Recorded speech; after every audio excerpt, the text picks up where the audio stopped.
Designation ही चाहिए ना धर्मेंद्र प्रधान जी का। हम लोग हैरान हैं कि इनको टाइम मिल गया।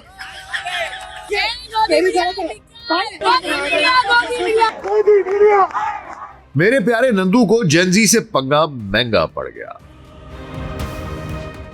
सीजेपी ने संसद मार्च में लाठियां खाई, सर फड़वाए, हाथ तुड़वाए, पैर तुड़वाए, पर हार ना मानी, धरना जारी।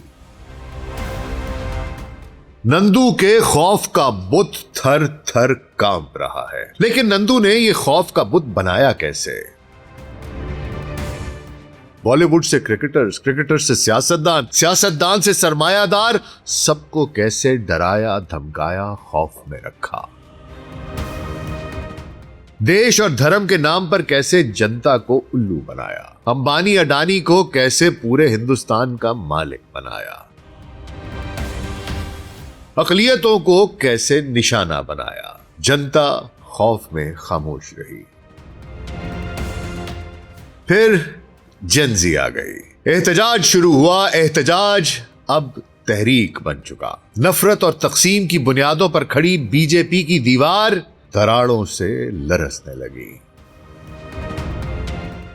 क्या तब्दीली की यह हवा ऐसी आंधी बन पाएगी जो नंदू के जुल्म और नफरत की सियासत को हिंदुस्तान से उखाड़ फेंके?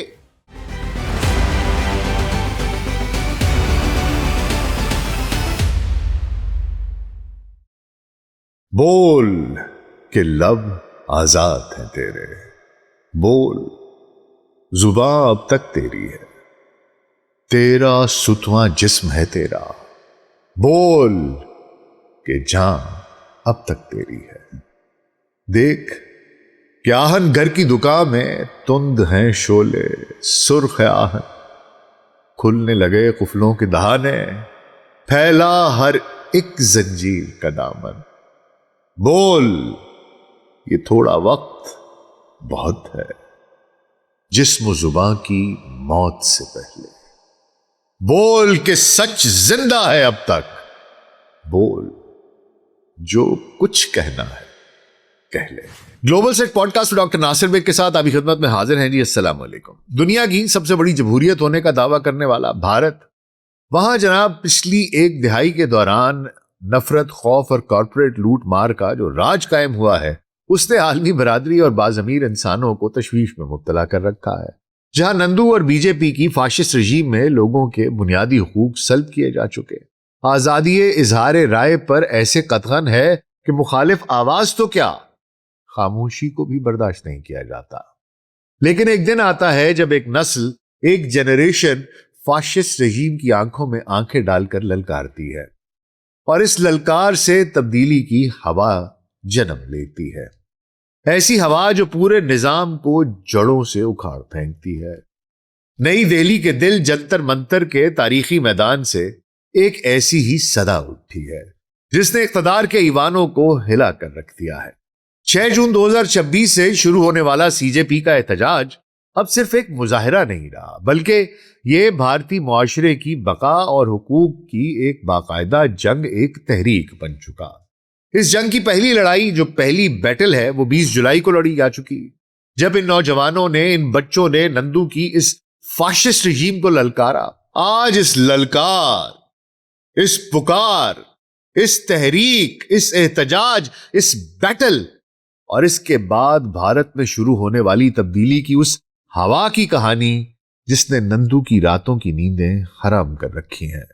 तो हुजूर अगले 10 से 15 मिनट के लिए ध्यान जरा इधर, और अगर हमारा कंटेंट पसंद आ रहा है तो वीडियो को लाइक और चैनल को सब्सक्राइब कर दीजिएगा। तो आइए आगाज करते हैं। अच्छा हुजूर, 20 जुलाई की वो खूनी रात जब कॉकरोच जनता पार्टी के बानी अभिजीत दिपके ने, उसकी क़यादत में हजारों मासूम तलबा और नौजवानों ने चलो संसद का पुरम नारा लगाया, तो नंदू की बेरहम पुलिस, जो रैपिड एक्शन फोर्स है, आरएएफ है, और पैरामिलिट्री फोर्सेस ने तशद्दुद और बर्बरियत का वो मुजाहिरा किया जिसकी मिसालें आमिराना निजामों में भी नहीं मिलती। 180 से जायद तलबा के सर फट गए, उनकी हड्डियां तोड़ दी गईं, सड़कों पर खून की नदियां बहाई गईं, आंसू गैस के 100 से जायद जहरीले गोले इन मासूम बच्चों पर दागे गए। जिनका वाहिद कसूर यह था कि वो नीट और दीगर मुकाबले के इम्तिहानात में होने वाले बदतरीन पेपर लीक्स और धांधली के खिलाफ सवाल उठा रहे थे। 26 रोज की भूख हड़ताल पर बैठे लद्दाख के मारूफ समाजी और साइंसी रहनुमा सोनम वांगचुक को पुलिस ने जबरदस्ती उठाकर पहले सफ्दरजंग और फिर गुड़गांव के मेदांता अस्पताल मुंतकिल किया। अस्पताल के बिस्तर से भी सोनम वांगचुक ने हुकूमत से अपील की कि बच्चों पर तशद्दुद ना करें, उन पर झूठे मुकदमे दायर ना करें और धर्मेंद्र प्रधान के इस्तीफे के लिए कोई कमेटी वगैरह बना लें या उस पर बात शुरू कर दें। इस तरह की बात की तो कहा कि जी वो भूख हड़ताल खत्म कर देंगे और बच्चों से दरखास्त करेंगे, उन्हें कन्विंस करने की कोशिश करेंगे कि वो भी पीछे हट जाएं।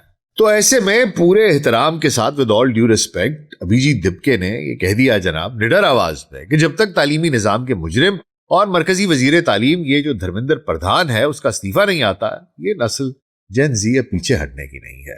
हुजूर, ये सब क्यों हो रहा है? इसके लिए थोड़ा सा माजी को समझना जरूरी होगा। देखिए, मैं जनरेशन एक्स से हूं। हमारा बचपन, स्कूल का सारा वक्त जनरल ज़ियाउल हक के दौर में गुजरा। ज़ियाउल हक साहब का दौर एक क्लासिकल आमरीत थी। उस वक्त बहुत घुटन महसूस होती थी। उस उम्र में वैसे भी घुटन ज्यादा महसूस होती है। ऐसे में मज़ाहमत की जो आवाज सुनाई देती वो भली मालूम होती। उस वक्त हम हिंदुस्तान को बड़ी रश्क की निगाह से देखते थे कि वहां जमहूरियत है। जमहूरियत का लेबल ना उस वक्त बहुत हमें फैसिनेट करता था। हालांकि उस वक्त भी हिंदुस्तान का मुआशरा कोई परफेक्ट नहीं था। वहां तासुब था। उस वक्त भी सिखों की नस्ल कुशी की गई, कश्मीरी और मुसलमानों पर जुल्म ढाए गए, बोलने वाले को तब भी इंतकाम का निशाना बनाया जाता था, सजाएं दी जाती थी। मगर फिर भी इतनी स्पेस जरूर थी कि बाज़मीर लोग बेशक सजा मिलती हो, उसके बावजूद वो इतनी हिम्मत करते थे कि कुछ ना कुछ कह सकें। अंदर से मुसलमानों के साथ बुग़्ज़ था, लेकिन खुलकर इसका ऐलान नहीं किया जाता था।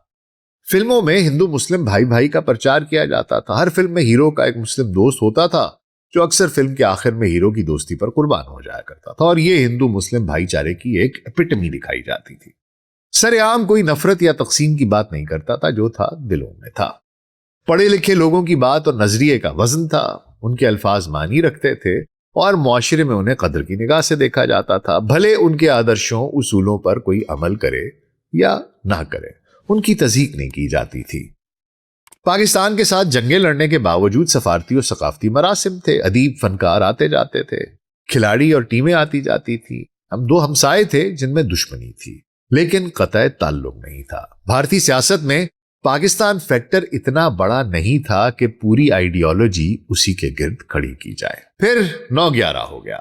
दुनिया मुसलमानों के खिलाफ हो गई, वॉर ऑन टेरर शुरू हो गई और सदियों से दबा गुबार और मुस्लिम नफरत पहले हिंदू मुआशरे में, फिर फिल्मों में और फिर बिलखुसूस सियासत में दिखाई देने लगी।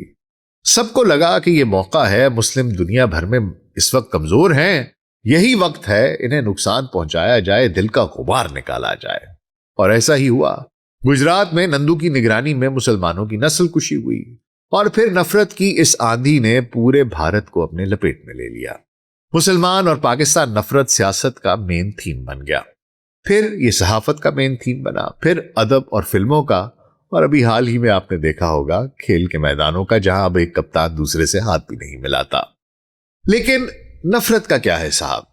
मनफी जज्बे के जरिए हुक्मरानी करने वाले दर हकीकत इस नफरत का सिर्फ इस्तेमाल करते हैं अपनी सियासत के लिए, ताकत के लिए, दौलत के लिए, कंट्रोल के लिए, और फिर यह कंट्रोल धीरे धीरे बढ़ता जाता है और एक दिन ये आग उनके घर पहुंच जाती है जिन्होंने इस आइडियोलॉजी को सपोर्ट किया होता है, उसके लिए वोट दिए होते हैं, उसका साथ दिया होता है। राहत इंदौरी साहब का एक शेर याद आ रहा है कि लगेगी आग तो आएंगे घर कई जद में, लगेगी आग तो आएंगे घर कई जद में, यहां पे सिर्फ हमारा मकान थोड़ी है। आज ये आग हिंदुस्तान के हर घर में पहुंच चुकी है, उनकी औलादों के मुस्तकबिलों को जलाकर खाक कर रही है। उन्हें यह बावर कराया जा रहा है कि तुम हमारे गुलाम हो, जो बदउनवानी हमने की वो हमारा हक है, जो तुम्हारा जी चाहता है करके देख लो, तुम हमारा कुछ नहीं बिगाड़ सकते।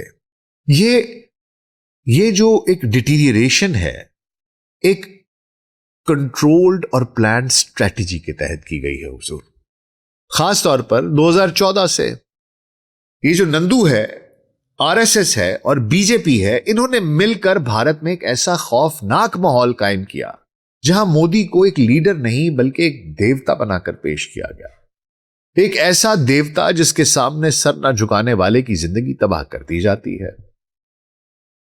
और सिर्फ नंदू ही नहीं, इसके साथ बीजेपी और आरएसएस के जनाब सबसे ऊपर इस वक्त मुआशरे में, हिंदुस्तान के मुआशरे में ये लोग हैं। इनके आगे सर नहीं झुकाओगे तो तुम हिंदुस्तान में जिंदा नहीं रह सकते। इसकी बहुत सी मिसालें मैं आपको बताता हूं। जैसे शुरू चले वहां से कर लेते हैं कि हिंदुस्तान में बॉलीवुड के अदाकारों को, क्रिकेटर्स को वहां भगवान मानते हैं। इन दोनों को बॉलीवुड नंदू के खौफ से थर थर कांपता है। क्यों? क्योंकि उसने मिसालें ऐसी कायम कर दी। उसने देखा सबसे बड़े दो स्टार्स कौन से हैं। एक ये शाहरुख खान है जिसे दुनिया बड़ा हीरो मानती है। उसके बेटे को एक झूठे और मन घड़त केस में जेल में सड़ने दिया, वो ड्रग्स का केस बना दिया, सिर्फ इसलिए कि वो मोदी की हिंदुत्व आइडियोलॉजी के आगे पूरी तरह से नगूनी हो रहा था। उसने बोला कुछ नहीं था, लेकिन वो दूर रह रहा था। उन्होंने कहा इधर आ पुत्र, सजदा कर हमारे आगे।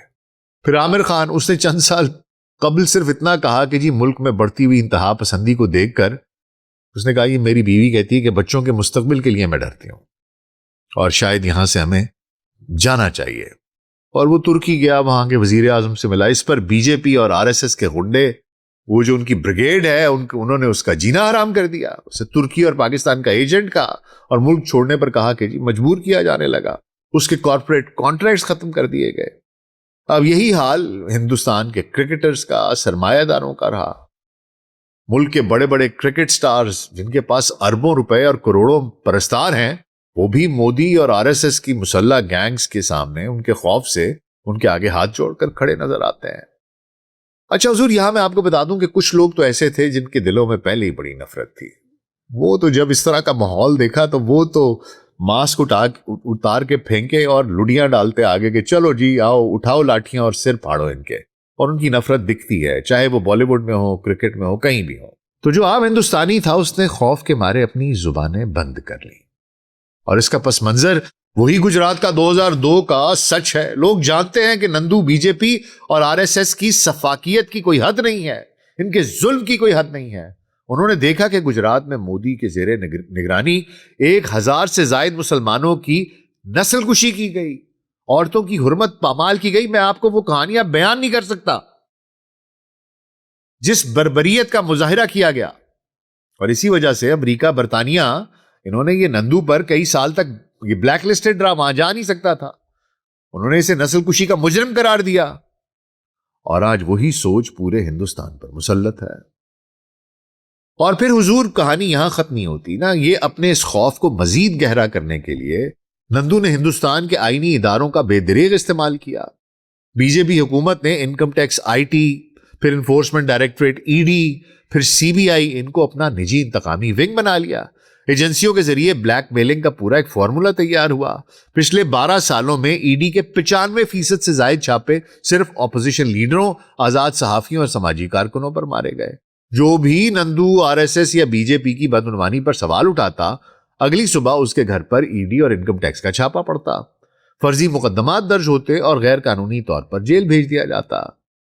लेकिन जैसे ही सियासतदान मोदी के सामने झुककर बीजेपी में शामिल होता, बीजेपी की वॉशिंग मशीन में उसके तमाम गुनाह धुल जाते और सारे केसेस खत्म कर दिए जाते।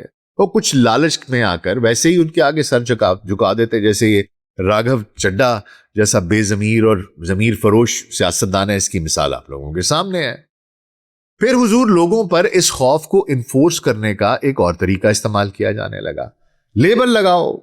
अगर किसान अपना हक मांगने लगे तो खालिस्तानी कहो, अगर मुसलमान अपने हक की बात करे तो उसे जिहादी या पाकिस्तानी एजेंट कहो, अगर कोई हिंदू या दीगर अकलियती दानिश्वर तनकीद करे तो उसे एंटी नेशनल कह दो, नक्सल कह दो।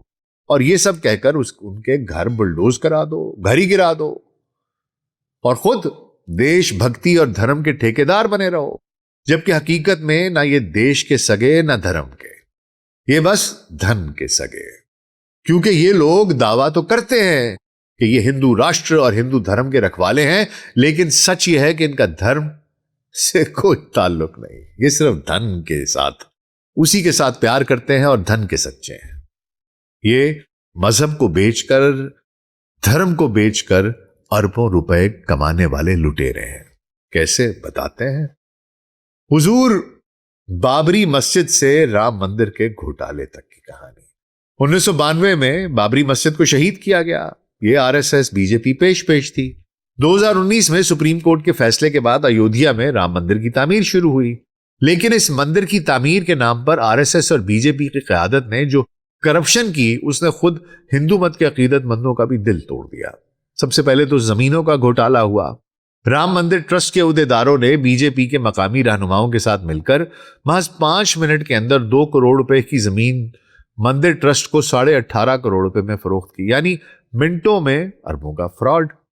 फिर चंदे की लूटमार, उसका तो कोई हुजूर हिसाब ही नहीं है। दुनिया भर के गरीब हिंदुओं ने अपना खून पसीना एक करके अपनी कमाई, वो उससे अरबों रुपए जो थे उसका चंदा दिया।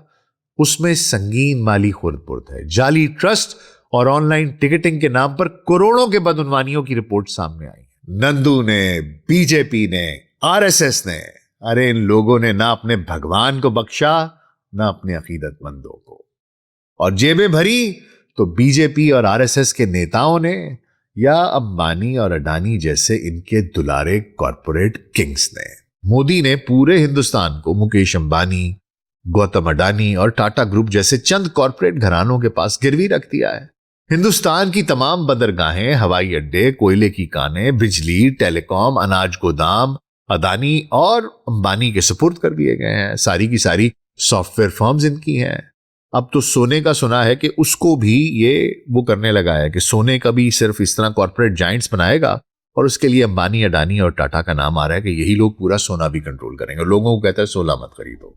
एक बाप, एक माँ अपनी सारी जिंदगी की तमाम जमा पूंजी लगा देते हैं, प्याज से रोटियां खाते हैं, पैदल जाते हैं, फटे हुए कपड़े पहनते हैं, किस लिए? ताकि उनका बेटा या बेटी डॉक्टर या इंजीनियर बन जाए, आईएएस बन जाए।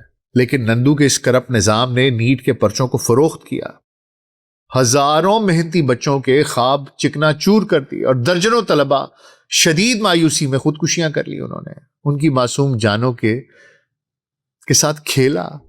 कौन है जिम्मेदार? उनकी जिंदगियां जाने का बराह रास्त जिम्मेदार कोई और नहीं, ये नंदू की हुकूमत है, ये इनकी गर्दन पर है।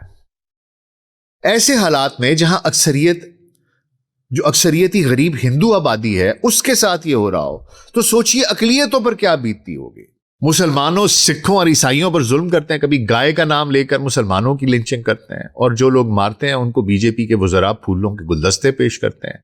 मणिपुर में ईसाइयों के सैकड़ों गिरजाघर जला दिए जाते हैं। सिख किसानों को अपने हुकूक मांगने पर खालिस्तानी करार दिया जाता है, और हिंदुस्तानी मुआशरे पर सबसे ज्यादा असर रखने वाले ये जो बॉलीवुड हैं, वो इस मजहबी तासुब को हवा देने में सबसे ज्यादा पेश है। कश्मीर फाइल्स, केरला स्टोरीज जैसे झूठे प्रोपेगेंडा के जरिए मुसलमानों के खिलाफ जहर फैलाया जाता है।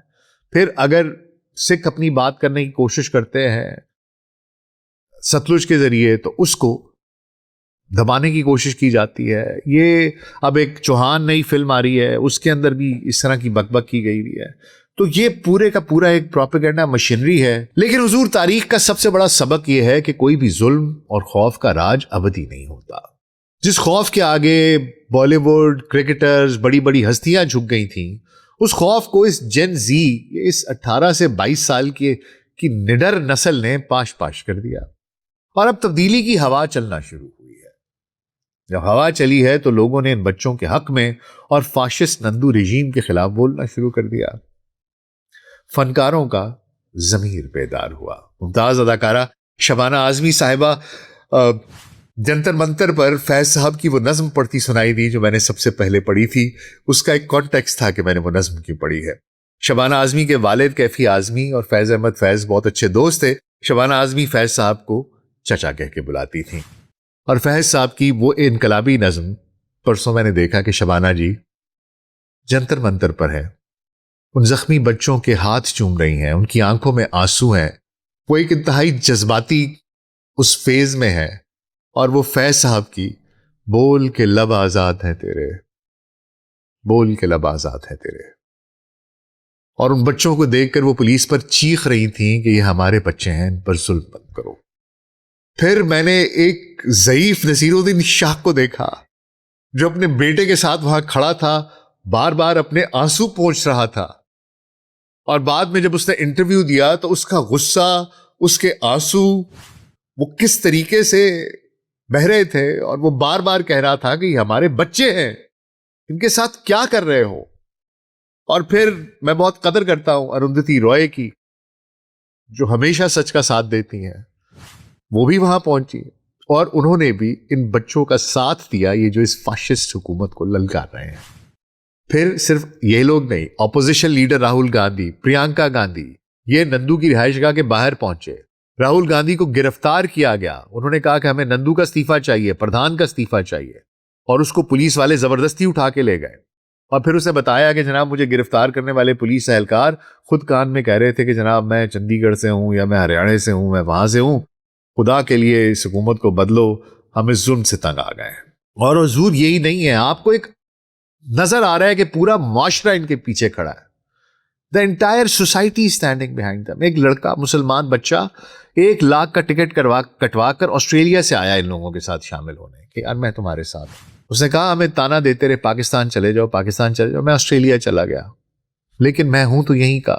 आज जब मुझे ये बच्चे दिखाई दिए तो मैं इनका साथ देने आ गया।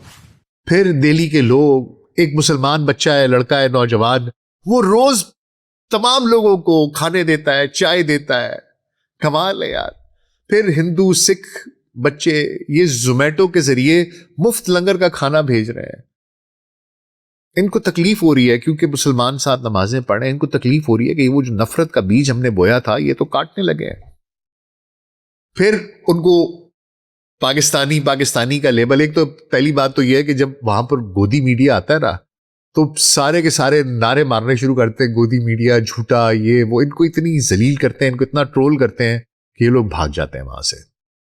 और जो असल खबरें हैं वो जो आपको ये जो छोटे मोटे यूट्यूबर्स या हमारे जैसे चैनल्स कोई जो बहुत बड़े नहीं है इन कॉर्पोरेट जाइंट्स के आगे, वो बता रहे हैं लोगों को कहानी। और फिर ये लोग आके ये इनको पाकिस्तानी का लेबल लगा के मजाक उड़ाते हैं। तो ये जब बीजेपी के ये आते हैं गुंडे और इनके गोदी मीडिया वाले कि तुम पाकिस्तानी एजेंट, तो ये बच्चे हंसकर तंजन कहते हैं हाँ हमें तो इस्लामाबाद ने अरबों डॉलर भेजे थे, वो पता नहीं किधर रह गए हैं, देखो जरा क्या और इस तरह उनका मजाक उड़ाते हैं। उन्होंने नंदू के सबसे बड़े हथियार को एक मजाक बनाकर रख दिया है। फिर हुजूर एक और कहानी यह है कि पंजाब में जो किसान हैं वो एहतजाज करने के लिए निकल आए। अब इस वक्त आकर नंदू को परेशान होना चाहिए क्योंकि वो खेल जो सिर्फ एक मजाक के तौर पे शुरू हुआ था, कॉकरोच जनता पार्टी, और वो किस तरीके से एक प्रोटेस्ट में चेंज हुआ, अब एक तहरीक में तब्दील हुआ, एक हवा चल रही है, इसके पीछे लोग खड़े हो रहे हैं, इसके पीछे सियासतदान, इसके पीछे अदाकार, इसके पीछे जिसका नाम लीजिए, ऐसे लोग जिनका कोई चेहरा नहीं है, पूरे का पूरा माशरा उनके साथ खड़ा होता जा रहा है। This is something that should bother them. लेकिन इस सब के बावजूद हुजूर सच यही है कि ये जंग आसान नहीं है। नंदू, बीजेपी और आरएसएस के पास ताकत है, इंतजामिया है, इंटेलिजेंस है, खूनी गुंडे हैं, और हम जानते हैं कि ये लोग कितने सफाक हैं। वो इस तहरीक को दबाने के लिए हर हद तक जाएंगे। वो इन बच्चों को मारेंगे, जेलों में डालेंगे, झूठे मुकदमात दर्ज करेंगे और धरना खत्म कराने की पूरी कोशिश करेंगे। अच्छा हुजूर, मैं यहां पर आपको एक और बात बता दूं कि जो पुलिस वहां पर आई थी उन्होंने लाठी चार्ज भी किया, उन्होंने टीयर गैसिंग भी की, लेकिन बहुत से ऐसे अफसरान थे जिन्होंने मेटा रेबैन ग्लासेस पहनी हुई थी। मेटा रेबैन ग्लासेस रिकॉर्डिंग करती हैं, यानी जो बच्चे वहां पर आए हुए हैं उन सब की वीडियोज रिकॉर्ड हो रही हैं। इसके अलावा इजरायली ड्रोन्स इनके पास हैं और उसके साथ सर्वेलेंस हो रही है, और उनके पास जो उनकी सर्वेलेंस टेक्नोलॉजी है उनमें इन बच्चों की प्रोफाइलिंग की जा रही है। ये बहुत सफाक लोग हैं, ये हर हद तक जाएंगे। इन बच्चों का मुझे खौफ क्या है कि इन बच्चों की वीडियोस बनाई जा रही हैं, इनका पूरा डेटा इकट्ठा किया जा रहा है, एक डेटाबेस बनाया जाएगा। जो बड़ा, जो बूढ़ा, जो जवान, जो बच्चा वहां पर जा रहा है, ये उस सब की प्रोफाइलिंग कर रहे हैं, और ये फिर जाकर डेटाबेस से निकालेंगे कि ये कौन है, ये किसका बच्चा है, इसके कितने बहन भाई हैं, ये कहां का रहने वाला है। ये लोग हर हद तक जाएंगे। लेकिन मैं आपको ये भी बता कि ये तहरीक अब मरने वाली नहीं। खौफ का वो शहर जो 12 साल से हिंदुस्तान पर मुसल्लत था, उसमें दरारें पड़ चुकी। इन नौजवानों ने पूरे हिंदुस्तान को स्पाइन के साथ, गैरत और इज्जत के साथ जीने का सबक दिया है। वो कहते थे ना, grow some spine, you don't have any spine. इन्होंने दिखाया स्पाइन क्या होती है। चाहे ये मुजाहिरा हुजूर आज खत्म हो जाए या कल, लेकिन जो इनकलाब इन बच्चों ने जंतर मंतर की सड़कों पर शुरू किया है, वो इस फाशिस्ट और नफरत अंगेज निजाम की बुनियादों को उखाड़ कर दम लेगा। हिंदुस्तान में जेन ज़ी बेदार हो चुकी और तब्दीली की हवाएं चल पड़ी। क्या ये आंधियों में बदलेगी? क्या वाकई में हकीकी तौर पर नंदू की हुकूमत को फारिग किया जा सकता है? क्या ये आंधी इतनी तेज है कि नफरत का, फाशिज्म का ये दरख्त जड़ से उखाड़ के फेंका जा सके? आपकी इस बारे में क्या राय है? कमेंट सेक्शन में मुझे जरूर बताइएगा। अपना बहुत ख्याल रखिएगा। शुक्रिया।